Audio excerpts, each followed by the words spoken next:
But anyway, what a beautiful morning we've got here. Welcome to the garden. This is my sonorous outdoor morning voice, so you can hear the birds. It's a lovely morning. I finished this yesterday. I wanted to come and water these and check on my specimens. I have created 3 raised beds in a U-shaped. This barnyard here is something that came with the house and was a perfect place to put a garden. This fence is here and it's got small tiny like rabbit fencing on it, so there is less of a risk of varmints coming in. My collarbone has fused. I discovered yesterday at the doctor's office, the x-ray. This project was kind of a little bit of strengthening for my arm. I had such a weak arm right here. This upper arm was so weak from being immobile, being in a sling for so long that I could barely lift anything. I look like little Edie with all the wardrobe changes because I could only do so much at a time with this weak arm. But the project actually strengthened it, and now I can do a lot more. I wouldn't recommend my process for everyone. I come to think of it, after cutting these notches out of these posts, I thought of a much better and more logical way to do it. The best thing about summer to me is just tomatoes, like fresh, wonderful tomatoes. There's nothing like, if you have an aversion to tomatoes, it's probably because you've been eating those ones in the grocery store that are pink and icy looking and look like they've been frozen. They're terrible. There's nothing like a big juicy heirloom tomato in the summer on a piece of white bread with some mayonnaise and some salt and pepper. And celery salt is my secret on a great tomato sandwich. We're gonna have peppers galore and some lettuce. While it can grow, it might get too warm for the lettuce. We'll swap that out with some squash. I kind of want to try to see if I can get some cantaloupe in here, so maybe when the tomatoes get large enough to really kind of pare them down. We'll see how it goes. But it's a beautiful morning for gardening, and this is going to be a good way to start my morning. Every morning is to come out and check on my plants and water them.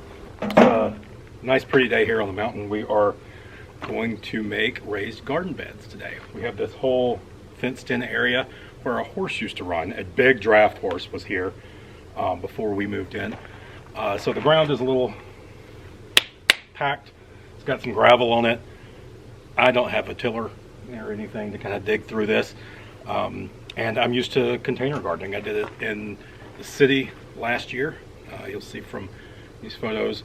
Had a lot of impressive tomatoes. The last 2 years I've been doing it, despite being wilderness adjacent here. Here we have a fence that already has mesh to prevent the small animals from getting in, so maybe we'll be okay with the rabbits. So we're going to make an 8-foot by 2-foot raised bed.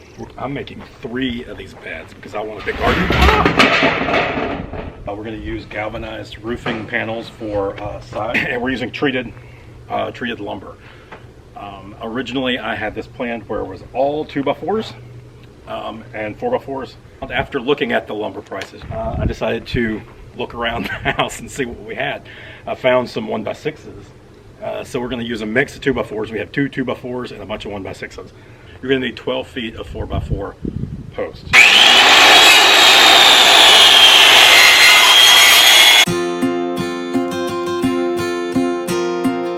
And you make slits every 1/4 inch to inch. This first one's going to be my hardest one to get off. And then you're just going to start pulling them off from the end. So I put my chisel in here, beveled side toward me usually.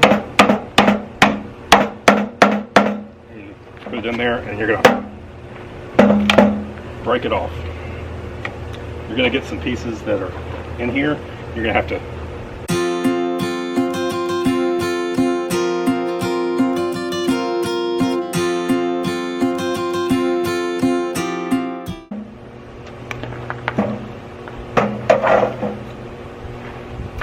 Alright, and when you get done, you're going to have something like this with a groove right here, groove right here. You're going to have to use your chisel if it's uneven right here. So we framed this one up on the sawhorses just because it's easier to keep them square, obviously, than an unlevel piece of ground. I've got the 3rd piece to put in here, so we need something to bolster it. I don't have sawhorses.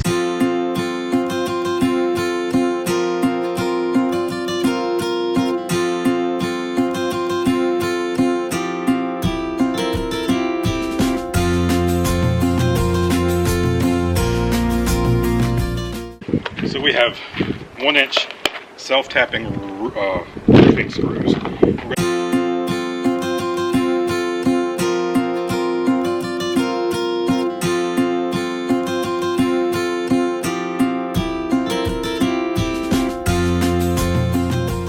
So you're seeing me fold in the extra tin, and it's very hard to cut long ways with the snips. We're going to connect these with 3 boards right here across, and then attached to that one. We're going to turn this up and do it. So we're going to go ahead and attach the 3 boards.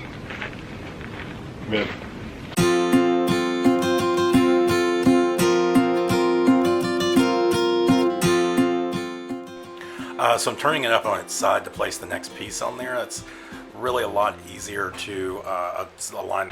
All right, so you've seen I've gotten 3 of these somehow assembled. They're got a little tilt to them, a few of them. That's okay. This wood was kind of twisted in ways and things like that, but it's going in the garden. I'm not building a structure, so I was a little less with every corner being square. I did go a little hog smash on there to get them in. So if you cut them just the right size, you've got ripples, so they're going to fight each other to get them in there. Kind of have to smash them in a little bit, unless you put them in before you put these on, which I suppose you could have done, but I imagine it would have been difficult trying to do that and hold the end. So now you've got this full of 1 layer of cardboard and some sticks. I've already put some leaves in this one, starting with just sticks on this one. You'll see I've got scrap wood from cutting these supports.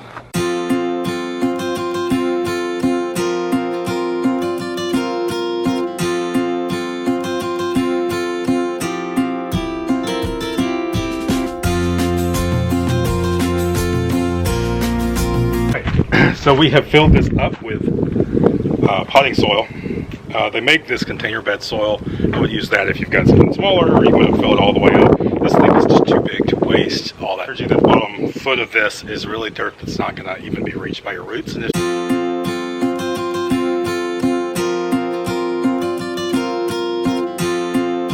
when you're filling these beds, the bottom, you can put pretty much anything organic in there. If you are a composter, you can do compost, though I'd put more compost kind of right under the dirt you're using. On the very bottom, you can throw branches, sticks, logs, but I found the gold. I really forgot with this first bed what I had. Horse pucky. Previous resident here was a horse, or at least had a horse, and left behind what horses leave behind. So you can mix this. I've already put 1 full wheelbarrow's worth of horse pucky in here, and then I put my topsoil, and I'm going to mix in this topsoil with 1 more load, and then we're going to put the potting soil on top, and we're going to get these tomatoes planted.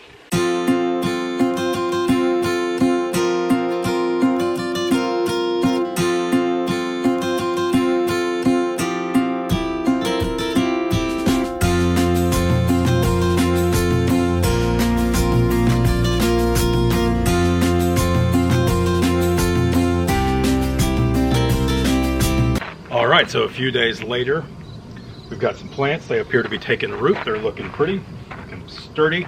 I'm going to thin these eventually when they get a little crowded, if they get too big. But generally, you don't need to spike these peppers. They'll actually kind of support each other when they crowd. That's at least what they did on my terrace garden last year and the year before. The tomatoes might be a little crowded. We'll make sure we stake those when they get bigger. I'll have tomatoes all summer. Jeff does not eat raw tomatoes, but so these are mostly for me and whoever I choose to give them to. We might cycle out some of these crops. For instance, the lettuce is probably not going to last all summer if it gets really hot, so I'll probably move those out and put squash and zucchini in at that time. Cucumbers, tomatoes, peppers, just all my favorites. So thank you for joining me. I'm sorry for the lack of detail that I put in this, but I don't want anyone to follow this to a T.